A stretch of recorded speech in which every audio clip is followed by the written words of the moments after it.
Jack stood holding the letter, shaking with rage. The HOA had just ordered him to tear down the dock he'd built with his own hands. But as he read the fine print, a hidden truth emerged. One that would turn this fight into something far more dangerous. What happened next shook the very foundation of their power. But let's start from the beginning. It was a quiet afternoon when Jack Miller, a retired Navy officer, sat on his porch and opened the envelope. Inside, he found a letter from the Homeowners Association, HOA, of the peaceful waterfront community where he had lived for over 10 years. The letter was straightforward, but its message hit him like a punch to the gut. The HOA had decided that his boat dock, something he had built with his own hands and poured years of labor into, was now in violation of community rules. He was given 30 days to remove it, or face severe fines. Jack sat there, stunned. His dock had been a part of the landscape for years. It wasn't just a structure, it was a piece of him, a reminder of the countless mornings spent at sea, the tranquility it brought him after decades of military service. His heart sank. The dock was more than just wood and nails. It was his sanctuary, his reward for a lifetime of hard work. But now, it seemed like the HOA wanted to take it away, as if it were nothing more than an eyesore. He had never caused any trouble in the neighborhood, never broken any rules. The idea that they would target him like this felt personal, an abuse of power by a group that had no business interfering with his life.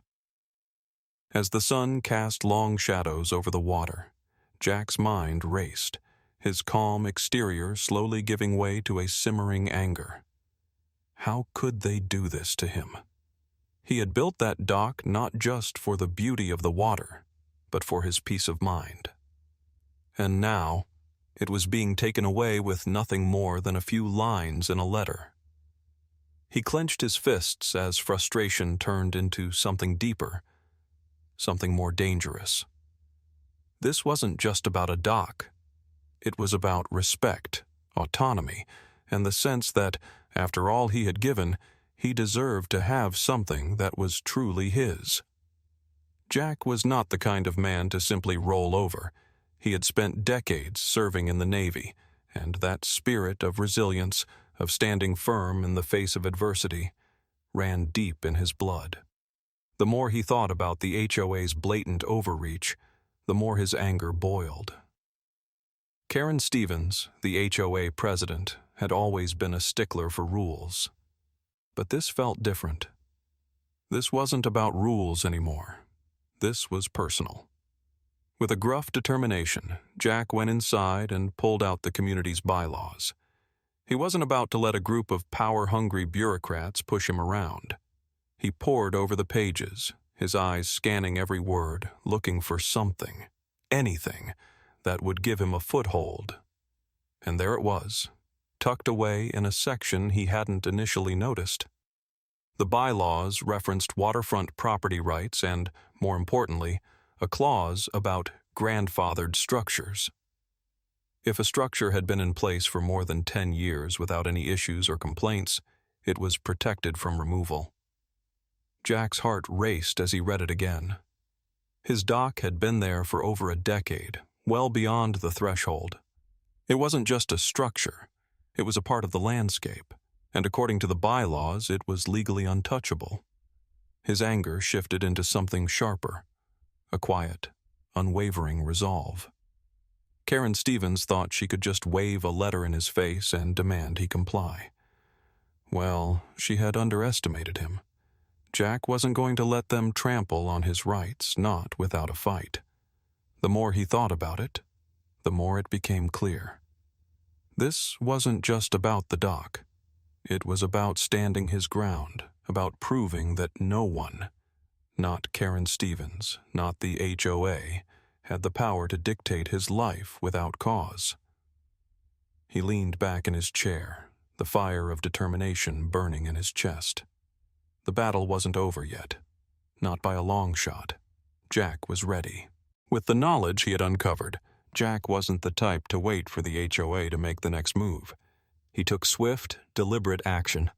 First, he reached out to his neighbors, knowing that if he was going to have a fighting chance, he'd need their support. Some were sympathetic to his cause, but others, intimidated by the HOA's power, were hesitant to speak up. Jack wasn't discouraged. He wasn't just fighting for his dock. He was fighting for the right to stand up against a system that was slowly suffocating the community. He filed a formal complaint, meticulously referencing the clause he had discovered, the one that could protect his dock. To ensure his legal standing was solid, Jack contacted a lawyer who specialized in property rights. He wasn't taking any chances. This was going to be a battle, and he needed to be prepared for every legal maneuver. As expected, the HOA struck back. Karen Stevens, the president, was furious when she heard of Jack's challenge.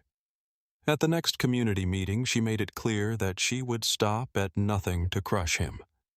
Her threats were sharp, her words venomous. She twisted the truth, falsely claiming that Jack's dock was a safety hazard, something that could put the entire neighborhood at risk. Jack could see through her lies. This wasn't about the dock or safety. It was about control. The more Karen pushed, the more resolute Jack became. He wasn't just defending his dock anymore. He was standing up to the unjust power the HOA had begun to wield. In the midst of the growing tension, Jack uncovered something even more troubling. The HOA had been using a loophole to fine homeowners arbitrarily, extracting money from people with little to no justification. The real issue wasn't his dock at all. It was the HOA's unchecked greed and manipulation. Jack's anger surged. This was bigger than a fight over a piece of property. It was about exposing the corruption and stopping an unjust system that preyed on hardworking residents. With this new knowledge, Jack knew there was no turning back. The battle had become something far more significant than he had ever anticipated. In the end, Jack's relentless pursuit of justice proved triumphant. With the help of his lawyer and the support of his neighbors, he presented a compelling case in court. The judge, after carefully reviewing the evidence, ruled in Jack's favor.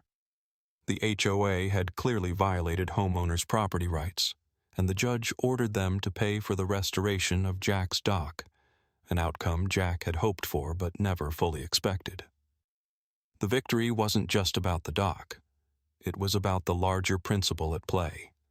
The HOA had tried to impose its authority unchecked, and now it was being held accountable. The judge's ruling sent a clear message that no one, not even a community association, was above the law. The victory resonated far beyond the courtroom.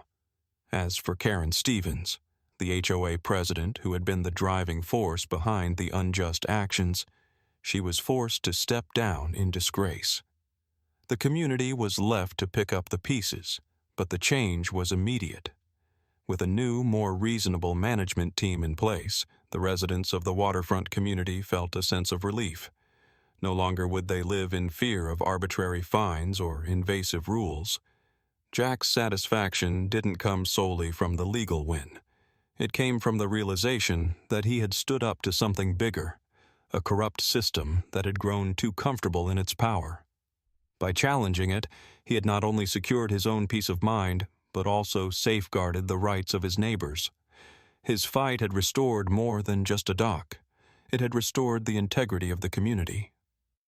As he stood on the freshly restored dock, watching the sunset paint the sky in warm hues over the water, Jack felt a quiet pride. The battle had been long and exhausting, but the reward was worth it. Sometimes the hardest battles were the ones worth fighting for. And Jack had proven that one person, with enough determination, could make a difference.